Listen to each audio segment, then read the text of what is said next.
ব্যাপার, একা একা চা খেয়েই যাচ্ছে, আমাকে একটু দিলাও না। কি করব, খাবো না তো কি করব? তোকে আমাকে একটু বলেছিলাম দিলাও না। আমি দেব না। তুমি একা একা খেয়ে নিচ্ছ? তোকে বলেছিলাম বানানোর সময়, আমি তোকে বলেছিলাম তো যে আমি চা বানাবো, তুই খাবি। আমি তোমার এখন ওইখান এখন তুই থেকে কেন বলছিস চা খাবো? আমি তোমার ওইখান দিয়ে খাবো। আমি আগে থেকে বলেছি যে চা খাবি, তুই খাস চা। না, আমি তোমার ওইখান দিয়ে খাবো। আমি তাহলে এইটুকু খাবো, তোর জন্য লাস্টে এইটুকু রাখবো, ঠিক আছে? না। খুশি? এই চাটুকু তো তুই তো পুরো বিস্কুট দিয়ে মেরে দিবি।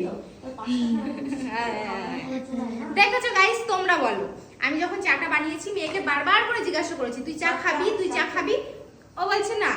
এখন আমি চা বানিয়ে চা খাচ্ছি, ও এখন বলছে চা খাবো।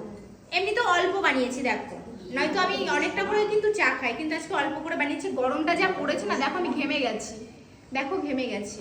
এবার যেহেতু আমার দিদি চা খায়, ও সকালে আর হচ্ছে সন্ধ্যাবেলার দিকে চা খায়, তো